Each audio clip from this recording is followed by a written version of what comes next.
हे कुंती नंदन, वे मूढ़ मनुष्य मुझे प्राप्त न करके ही जन्म जन्मांतर में आसुरी योनि को प्राप्त होते हैं, फिर उससे भी अधिक अगम गति में अर्थात भयंकर नरकों में चले जाते हैं।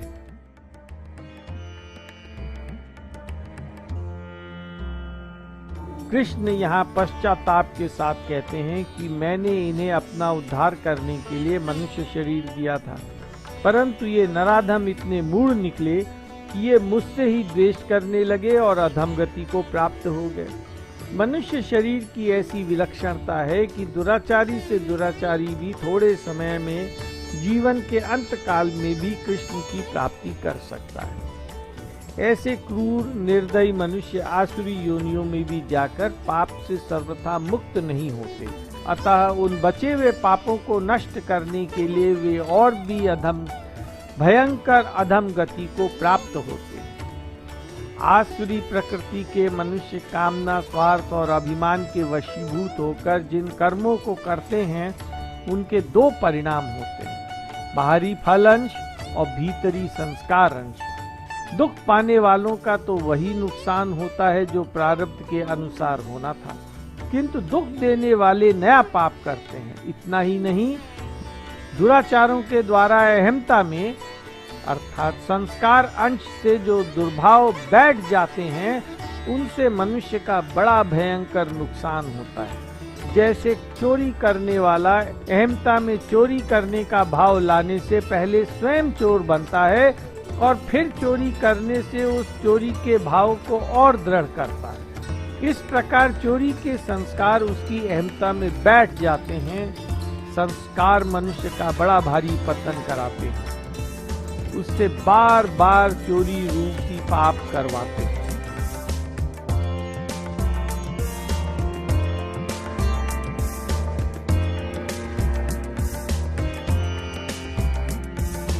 काम, क्रोध और लोभ, ये तीनों प्रकार के नरक के दरवाजे जीवात्मा का पतन करने वाले हैं, इसलिए इन तीनों का त्याग कर देना चाहिए।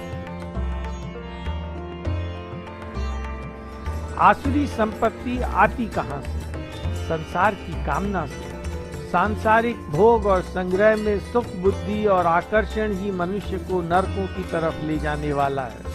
इसलिए काम, क्रोध, लोभ, मोह, मद और मत्सर, ये षड रिपु माने गए। तभी कृष्ण ने 3.37 में काम और क्रोध को मनुष्य के ऐसे शत्रु बताए जिनके कारण वो पाप में प्रवृत्त होता है। उनमें भी काम को ही मुख्य बताया। यहाँ काम, क्रोध के साथ लोभ को भी शत्रु बताया, क्योंकि संग्रह का कारण लोभ है। कामना या लोभ में बाधा पड़ने पर क्रोध आता है। ये काम, क्रोध और लोभ नरक के दरवाजे हैं, इसलिए मनुष्य इनका त्याग कर दे।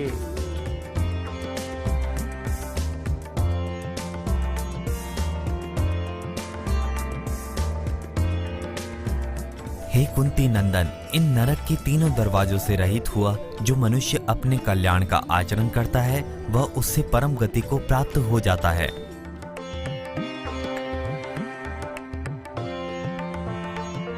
जो मनुष्य शास्त्र विधि को छोड़कर अपनी इच्छा से मनमाना आचरण करता है, वह न सिद्धि, न अंतकरण की शुद्धि को, न सुख शांति को और न परम गति को ही प्राप्त होता है। जो लोग मनमाने ढंग से यज्ञ, दान, तप, परोपकार के कर्म करते हैं, वे बाहर के आचरणों को ही श्रेष्ठ समझते हैं। दूसरे लोग भी बाहर के आचरणों को ही विशेषता से देखते हैं। भीतर के भावों को, सिद्धांतों को जानने वाले बहुत कम लोग होते हैं, परंतु वास्तव में महत्व भीतर के भावों का ही है। अपनी दृष्टि से अच्छे काम करने वाले मनुष्य भी भीतर में काम, क्रोध और लोभ रखने से शास्त्र विधि की अवहेलना करने में लग जाते हैं, जिससे वे अधोगति में चले जाते हैं। आसुरी संपदा वाले जो शास्त्र विधि का त्याग करके यज्ञ आदि शुभ कर्म करते हैं, उनको धन, मान आदि मिल सकता है, पर वास्तव में अंतःकरण की शुद्धि रूप जो सिद्धि है वो उनको नहीं मिलती। उनको परम गति भी नहीं मिलती। परम गति मिले तो कैसे मिले? ना तो वे परम गति को मानते हैं और ना ही काम, क्रोध, लोभ के कारण उनके कर्म शुद्ध हो पाते।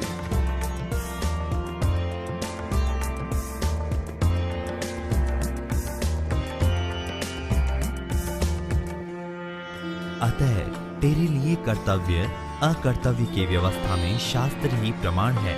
ऐसा जानकर तू इस लोक में शास्त्र विधि से नियत कर्तव्य कर्म करने योग्य है, अर्थात तुझे शास्त्र विधि के अनुसार कर्तव्य कर्म करने चाहिए।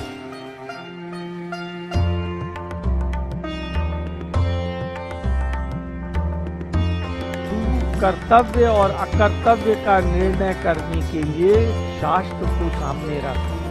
जिनकी महिमा शास्त्रों ने गाई है और जिनका आचरण शास्त्रीय सिद्धांतों के अनुसार होता है, ऐसे संत महापुरुषों के वचनों और आचरण के अनुसार चलना भी शास्त्रों के अनुसार ही चलना है। ऐसे महापुरुष शास्त्रों के अनुसार आचरण करने से ही श्रेष्ठ बने।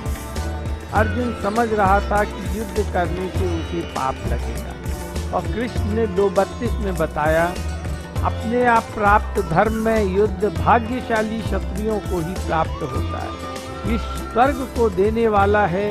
अतः अब कृष्ण कह रहे हैं कि तू पाप पुण्य का निर्णय अपने मनमाने ढंग से कर रहा है। तुझे तो इस विषय में शास्त्र को ही प्रमाण रखना चाहिए। इसका तात्पर्य यह है कि युद्ध रूपी क्रिया बांधने वाली नहीं है, प्रत्युत स्वार्थ और अभिमान रखकर की हुई शास्त्रीय क्रिया यज्ञ दान आदि भी बांधने वाली हो जाती है, और मनमाने ढंग से शास्त्र के विपरीत क्रिया तो पतन करने वाली होती है।